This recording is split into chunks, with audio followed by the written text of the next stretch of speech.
Bom dia. Malaquias 2, versículo 10.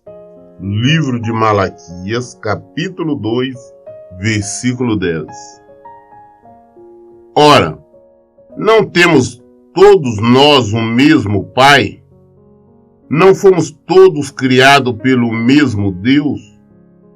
Por que será então que quebramos a aliança dos nossos antepassados, praticando infidelidade uns com os outros? Sim, Judá tem sido infiel. Uma atitude repugnante foi cometida em Israel e em Jerusalém. Judá desonrou o templo que Deus, o Senhor, ama.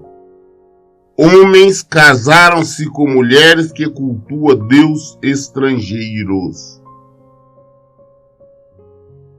Sendo assim, Deus eliminará das tendas de Jacó todo homem que agir deste modo, seja quem for, ainda que esteja trazendo ofertas ao Senhor dos Exércitos.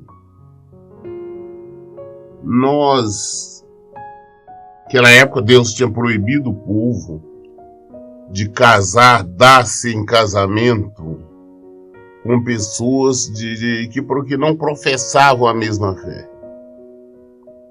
Mas ao longo do tempo nós vimos inúmeras desobediências, nós vimos Sansão envolvendo com outras mulheres, com filisteias, por aí afora.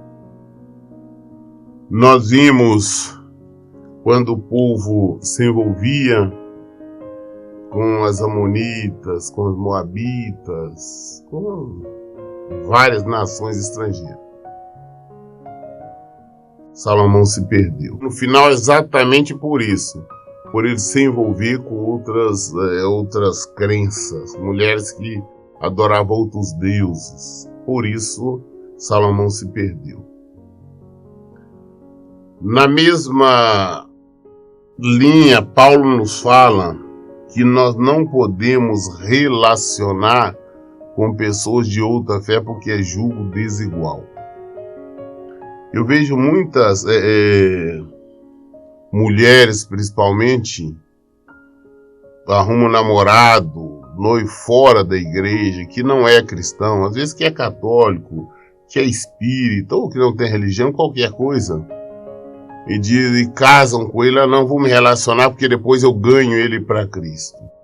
Na verdade, ela não ganha nada para Cristo, ela simplesmente se perde, ela se afasta.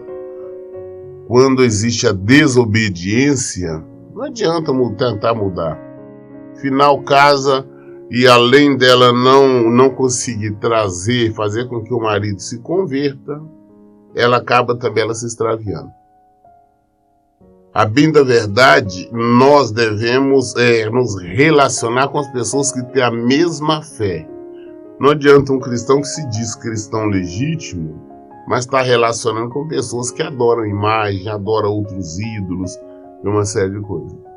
É pecado. Deus, a palavra do Senhor falou que é uma atitude repugnante. Então nós temos que entender isto. O Senhor nos alerta a esse respeito. O relacionamento das pessoas tem que ser na mesma fé. E se nós desobedecermos, é rebelião contra a palavra de Deus e, consequentemente, nós vamos colher o que plantamos. Mas não é só isto. Além de tudo, ainda cobris o altar do Eterno de lágrimas, prantos e gemidos, reclamando que ele já não dá mais atenção às vossas ofertas, tampouco aceita com prazer. A pessoa, não, eu oro a Deus, parece que Deus não me ouve, Deus não atende os meus pedidos, Deus não escuta as minhas orações. E eu sempre digo que oração sem santificação, sem obediência, isso é maldição, é rebelião. Nós temos que estender as nossas mãos ao Senhor, umas mãos limpas. Nós temos que apresentar as nossas mãos limpas ao Senhor.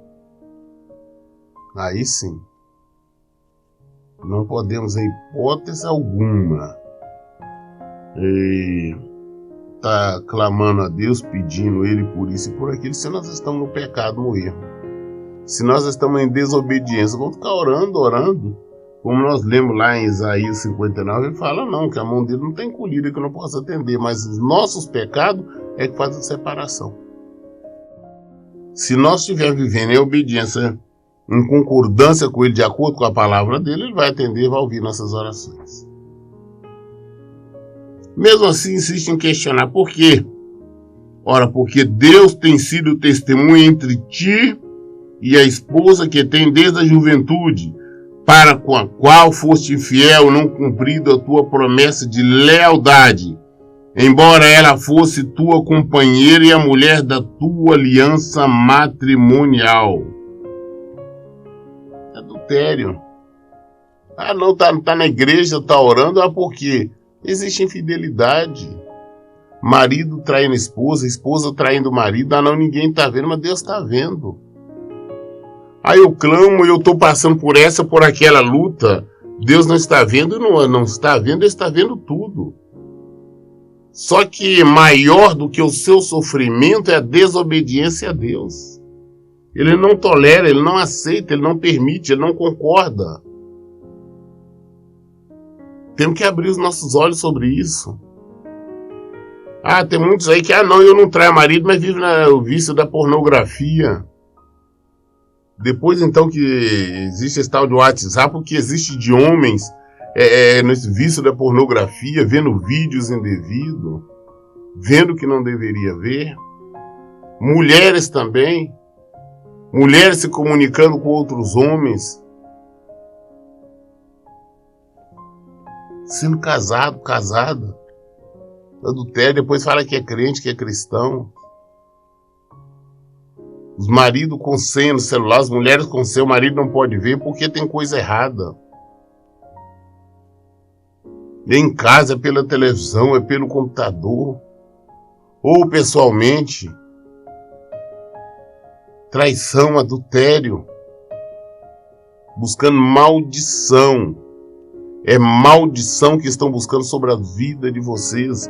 Todos que estão neste erro, nesse pecado de adultério. O Senhor fala que quando casa transforma os dois em uma só carne. Como que uma carne está traindo a outra?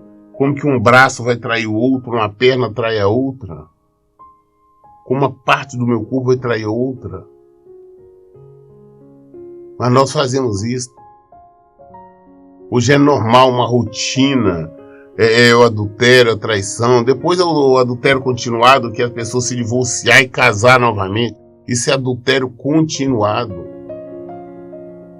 As pessoas pensam que estão fazendo alguma coisa de bom, não, que Deus quer minha felicidade, assim como tem supostos pastores que aconselham isso, não, separa a casa de novo. Não sabe o que estão falando. Estão trazendo maldição para eles e para os outros. Não sabe que casamento é um só, é até que a morte os separe. E todos que estão no segundo casamento, segundo relacionamento, estão adulterando. E todos que envolvem com essas pessoas também estão no adultério. Ora, não foi o Senhor que fez deles um só. Foi Deus que fez deles um só. Versículo 15 que estou lendo. Ora, é uma pergunta. Ora, não foi o Senhor que fez deles um só? Eles lhe pertencem corpo e espírito. E por que um só? Porque ele desejava uma descendência santa e abençoada. Portanto, cuidai atentamente de vós mesmo. Ninguém seja infiel para com sua esposa, a mulher da sua mocidade. Deus fez um só. Por que Deus transformou em um só? Porque quer uma descendência santa. Os filhos do casal sejam uma descendência santa. Mas infelizmente, esse modernismo, hoje o divórcio está comum, principalmente no meio denominado evangélico. Estão separando, casando de novo, como quer, a hora que quer, está tudo certo. Não perceberam que todos esses estão caminhando para a destruição e para a morte eterna. os adúlteros não herdarão o reino do céu. Todos que estão em segundo, terceiro casamento não herdarão o reino do céu. Isso é a palavra de Deus, e todas as pessoas que estão envolvidas com isso da mesma maneira. Não existe um só motivo, uma só permissão do Senhor para que haja divórcio ou recasamento. Não existe. As pessoas tentam, a partir de Mateus 19, justificar o que é injustificado. Nenhum momento Jesus permite. Versículo 16. Pois eu odeio o divórcio, e também odeio aqueles que cobrem as suas vestes de violência. Afirma o Senhor dos Exércitos. Por isso procedei com sabedoria e não sejais infiéis. Deus fala que Ele odeia o divórcio. E tem pastores aconselhando o divórcio. Pastores querem orientar, não, vai divorciar. Mas Deus fala que eu odeio o divórcio. Eu não aceito o divórcio. Por quê? Porque são quando as pessoas casam, Ele transforma em uma só carne. E a palavra fala, ora, não foi o Senhor que fez deles uma só carne, até que a morte os separe. Então não existe separação, não existe divisão. Temos que entender isso. Temos que compreender isso. Tem que, porque meu marido me batia, meu marido me humilhava, porque minha esposa me humilhava. Não. Nós temos a obrigação de perdoar e lutar de acordo com a palavra de Deus, para que venha um arrependimento sobre a outra pessoa e então que possa existir salvação para ambos. Mas eu não quero, vou me divorciar, mas eu não vou casar novamente não, mas só não vou divorciar. Só pela omissão de não estar lutando pela vida da sua esposa, lutando pela vida do seu esposo, pela libertação dela, você está se omitindo. A omissão é pecado, que é dever não lutar pelo nosso cônjuge. É a mesma coisa, se tem uma ferida, uma doença, uma enfermidade, um câncer numa parte do corpo, você não vai cuidar? É claro que vai cuidar. Então quem está no erro, no pecado, está enfermo. Então nosso dever lutar por essa pessoa. Por fim, eis que tendes irritado Deus com vossas palavras e ainda questionais, como temos aborrecido a Deus? Ora, quando dizeis que todo aquele que pratica o mal acaba passando por bons olhos do Senhor, e que é justamente da má pessoa que Deus se agrada mais, e ainda tem coragem de indagar onde está Deus do direito e da justiça? Se nós ouvimos também vários pelas ruas aqui, no meio evangélico, não, eu não entendo porque fulano vive no pecado, ele está bem, ele está rico, eu não entendo porque que o fulano prospera, então as pessoas estão lutando pelo casamento, não, porque que a outra mulher, quem quer que seja, que está lá, amante, está prosperando, porque que o amante, aquele que está lá com minha esposa, ele está prosperando, ele está crescendo, parece tão feliz. Não consegue entender a justiça de Deus, estão pecando. Só em pensar assim, estão pecando. Não conhece os desígnios de Deus. Você não conhece o que está passando do lado de lá. Você conhece o que é aparente, que é visto pelos olhos. Então toma cuidado. Então é isso aqui eu vejo muitas pessoas falando. E com isso você acaba irritando a Deus. É que a palavra dele diz. Por fim, eis que tendes irritado Deus com vossas palavras. E ainda questionais como temos aborrecido a Deus. Ora, quando dizeis que todo aquele que pratica o mal acaba passando por bons olhos do Senhor, e que é justamente da má pessoa que Deus se agrada mais, e ainda tem coragem de indagar onde está o Deus do direito e da justiça. Não, cadê o Deus que é justiça? Cadê? Nós vemos muito isso aí. Nós temos que pensar de maneira diferente. Malaquias capítulo 3. Malaquias 3. Eis que eu enviarei o meu mensageiro que preparará o caminho diante da minha pessoa. E então, de repente, o Senhor a quem buscais, o anjo da aliança, a quem vós desejais, virá para o seu templo, e ele certamente vem, anuncia é Deus dos exércitos. Que aqui você está falando da primeira vinda de Jesus, está falando de João Batista, que preparou o caminho do Senhor, ele que veio para batizar Jesus, batizou no Jordão, aquele que veio com uma pregação dura, dizendo arrependa-se, o machado já está posto ao topo da árvore, arrependa-se, porque é chegado o reino de Deus. Então é isso, o versículo fala exatamente: desde que eu enviarei o meu mensageiro que preparará o caminho da minha pessoa. Depois Jesus veio. Contudo, quem suportará o dia da sua vinda? Quem permanecerá de pé quando ele surgir? Pois ele será como o fogo do ourives, como o sabão do lavadeiro. Ele se assentará como refinador e purificador de prata. Purificará os levitas e os refinará com o ouro e a prata. Assim passarão a apresentar perante Deus ofertas com justiça. Então as ofertas de Judá e de Jerusalém serão agradáveis ao Senhor, como nos dias passados, como nos primeiros anos. Eis que virei a vós outros trazendo juízo. Muito em breve haverei de testemunhar contra os feiticeiros, contra os adúlteros, contra os que mentem e juram falsamente, contra todos quanto exploram os trabalhadores em seus salários, que oprimem os órfãos, viúvas e privam os estrangeiros de seus direitos, demonstrando total falta de temor e respeito pela minha pessoa, proclama o Senhor dos Exércitos. Só não vai vir se Jesus vai voltar. A segunda vinda de Jesus. E vai vir em juízo. Vai vir com o juízo. Jesus não volta mais. Ele não vai vir. Não é como advogado. Não é como defensor. Não é como ninguém que você possa interceder. Não vai ter a misericórdia dele, não. Mas ao contrário, vai vir com juízo. É para julgar. Então os adúlteros, esses que estão em segundo casamento, esses que estão adulterando, os mentirosos, os feiticeiros, né, os exploradores, os mentirosos, os estelionatários, todos eles, sem exceção, receberão a dura sentença, receberão castigo eterno. Jesus vem para julgar. Ele está voltando.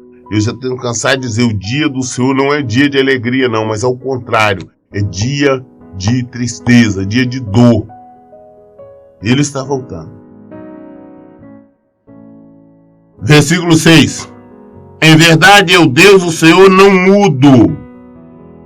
Por essa razão, vós, ó filhos de Jacó, não sois completamente destruídos.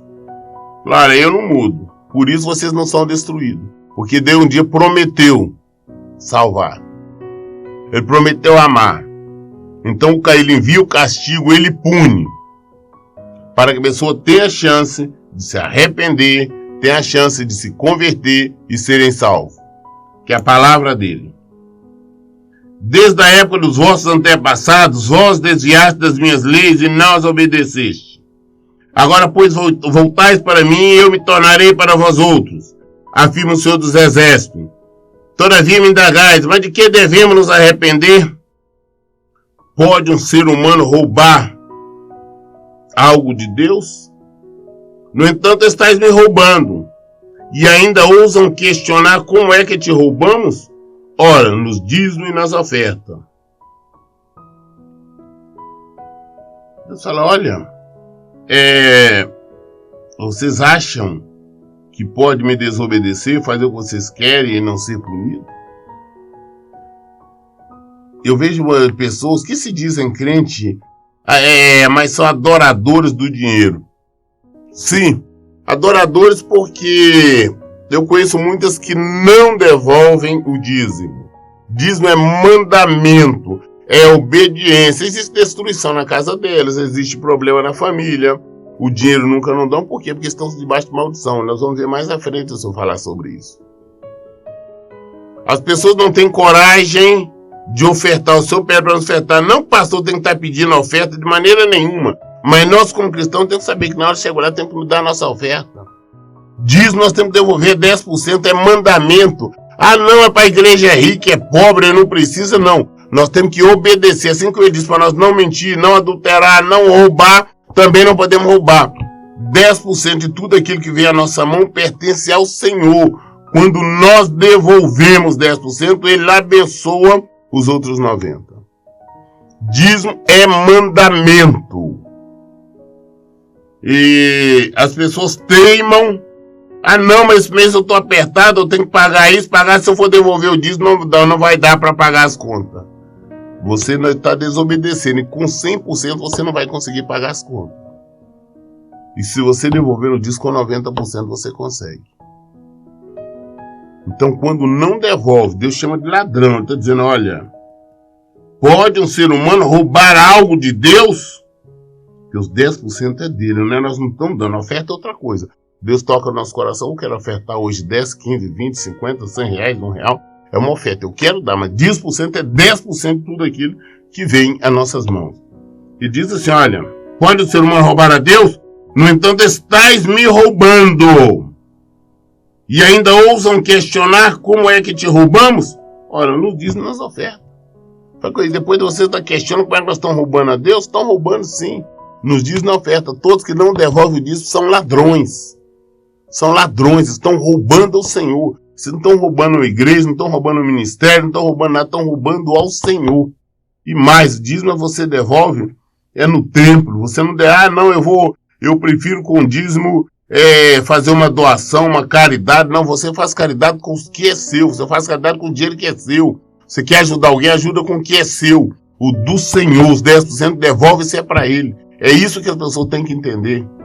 Eu vejo muitas pessoas, não, entre dar dinheiro para pastor, para igreja, eu prefiro dar um A, um B, dar a cesta básica, fazer isso. Não, você não pode fazer isso com o que não é seu. Você está usando o dinheiro dos outros. Os 10% é do Senhor. Isso você devolve na igreja.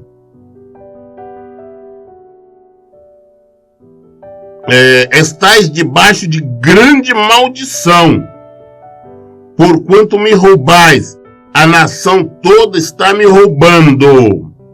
Deus falou, está debaixo de maldição, né? É Deus que está falando em maldição. Todos os que não devolvem os dízimos do Senhor estão amaldiçoados. Essa que é a realidade. É maldição. É Deus que está falando. Minha vida financeira está uma porcaria, eu não consigo um emprego. Eu estou com problema na saúde. Na minha casa as coisas tudo estão queimando, quebrando, sei lá, estão uma confusão. Começa a devolver também o dízimo do Senhor, senão você está debaixo de grande maldição. O Senhor está dizendo, está debaixo de grande maldição. Porquanto me roubais, a nação toda está me roubando. Trazei, portanto, todos os dízimos ao depósito do templo, a fim de que haja alimento em minha casa, e provai-me nisto, assegura o Senhor dos Exércitos, e comprovai com vossos próprios olhos, se não abrirei as comportas do céu, e se não derramarei sobre vós tantas bênçãos que nem conseguireis guardá-las todas. Também impedirei que pragas devorem as vossas colheitas, as videiras nos campos, não perderão seu fruto, promete Deus dos Exércitos. E todas as nações os chamarão de bem-aventurado, porque a vossa terra será maravilhosa, promete o Senhor dos Exércitos. Temos que devolver o dízimo do Senhor. Ele diz, só devolve e depois faça o teste, comprova. Você não vai ver a mudança, vai ver a transformação. Ele promete derramar bênçãos. Ele promete derramar bênção sobre a vida das pessoas. Prova nisso, devolve, tem que devolver esses 10%. Pastor, eu estou sem congregar, estou sem essas igrejas, eu não vou. Tem várias igrejas que você pode devolver o dízimo. É trazer a casa do tesouro. Onde é a casa do tesouro? Hoje você pode devolver ela direto do templo, você pode devolver na conta da igreja, no ministério, na conta, não importa. Estou sem congregar. Não, devolve então na conta da igreja, na conta do ministério. O que tem que ser feito, nós temos que devolver, porque é do Senhor. Nós não podemos usar o que não é nosso. E ele promete, para trazer, portanto, todos os dias o depósito do templo, a fim de que haja alimento em minha casa, e provai-me nisso, assegura o Senhor dos Exércitos. Comprovai com vossos próprios olhos, se não abrirei as comportas do céu, se não derramarei sobre vós tantas bênçãos que nem conseguireis guardá-las todas. Ele promete impedir praga. Tem doença, tem isso, tem aquilo. Será que você está fazendo o que é certo? Você está devolvendo o que é do Senhor? Devolve. né? Vossas palavras têm sido hostis, acusadoras contra a minha pessoa. Reclama a Deus e ainda ousa indagar: eu que temos falado contra ti? Tens comentado que é inútil servir a Deus e murmuram: que vantagem temos, tiro por termos cuidado de obedecer os preceitos de Deus e por ficarmos orando e lamentando perante o Eterno dos Exércitos? E por causa disso estamos achando que os arrogantes é que são felizes, porquanto prosperam, e os que praticam mal, essas pessoas vivem desafiando a Deus e nada lhe acontece, escapam ilesas. Ah, não vale a pena ficar servindo a Deus, não vale a pena ficar obedecendo, não vale a pena ficar devolvendo o dízimo, não vale a pena ir à igreja, não vale a pena meditar na palavra do Senhor. As pessoas falam. Eu vejo fulano lá que não tem religião, eu vejo fulano que despreza Deus, ele está bem, ele está vivendo tranquilo. Mas não é assim. Nós não conhecemos, nós não sabemos. A nossa luta é pela salvação. Nós temos que buscar a nossa vida eterna. Ah, mas eu agora não quero congregar mais, eu vejo fulano e fulano que ele faz tudo contrário à palavra de Deus. Eu vejo os falsos pastores aí pregando mentira, extorquindo, fazendo tudo que a Bíblia diz para não fazer, e eles estão bem, nada acontece com eles. Outros que realmente não querem saber, escarnecem mesmo de Deus, e nada lhe acontece. Nós temos que parar de olhar para nós, porque nós não conhecemos o que está do outro lado. No que nós vemos, só que nós estamos vendo, às vezes a pessoa é bem financeiramente, ou bem de saúde, mas nós não sabemos realmente o que acontece na vida dele, e principalmente para onde as pessoas vão. Sabemos de acordo com a Bíblia, que com certeza ela vai para destruição, vai para a morte eterna, sofrimento eterno.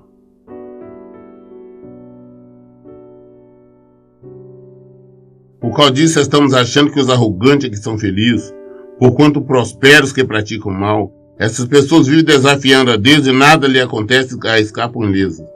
Então aconteceu que aqueles que ainda temiam Deus conversaram uns com os outros, e o Senhor ouviu as suas orações com atenção.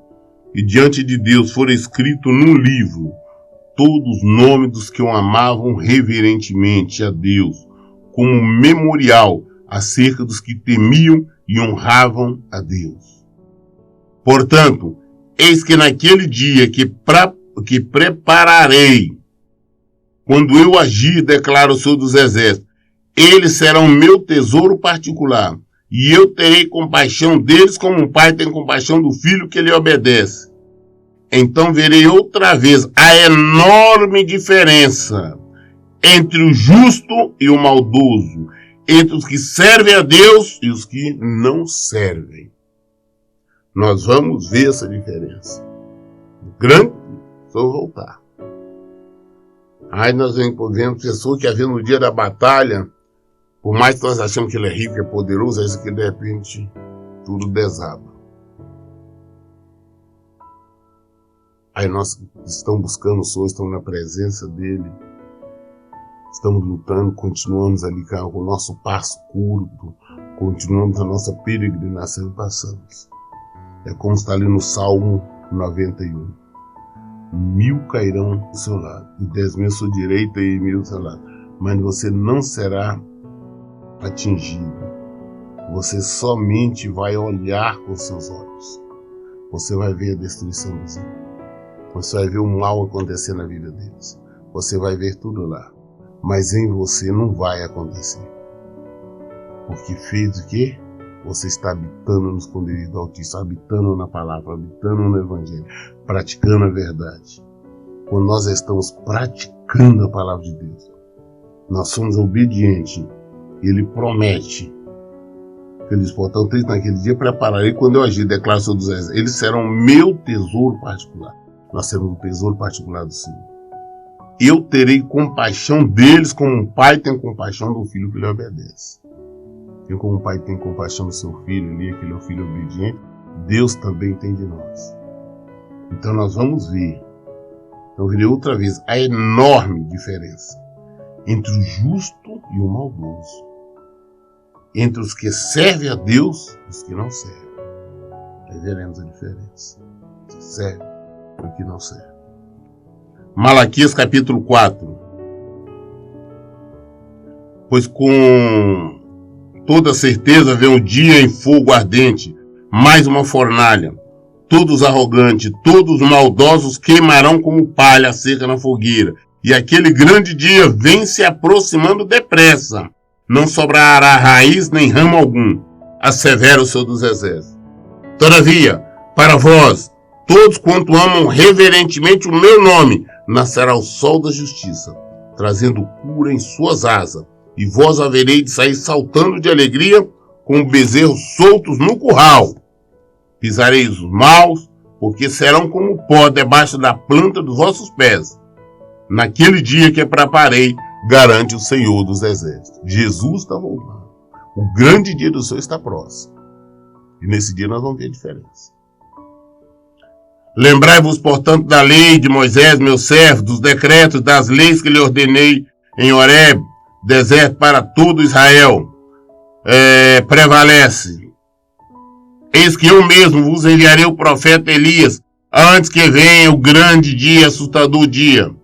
E Elias procurará fazer com que os corações dos pais se retratem perante seus filhos, os corações dos filhos se convertam aos seus pais. Do contrário, eu virei e castigarei a terra com desgraça. Palavra do Senhor. Encerramos a leitura do Antigo Testamento em Malaquias, no último versículo. O último versículo foi o 6 do capítulo 4. Nós encerramos. E o que nós tínhamos prometido. O Novo Testamento nós já tínhamos lido. Está faltando somente Apocalipse. E eu não estou fazendo, desde o início eu fiz questão de frisar, eu não estou fazendo pregações. Se fosse fazer pregações a respeito da Bíblia, nós ia levar anos. O que eu tenho procurado fazer é leitura, que nós lemos toda a Bíblia, mas de uma forma explicativa, para que as pessoas possam entender. Foi isso que nós fizemos. Então agora, semana que vem, o último livro que nos falta, somente o Apocalipse. Uma vez que no Novo Testamento nós lemos até Judas, já tem aí na internet. Mas toda dúvida, tudo nós queremos esclarecer à luz da Bíblia. Por isso, em todo o tempo eu digo, leiam e pratiquem a Bíblia. Que Deus abençoe. Tenha um bom dia.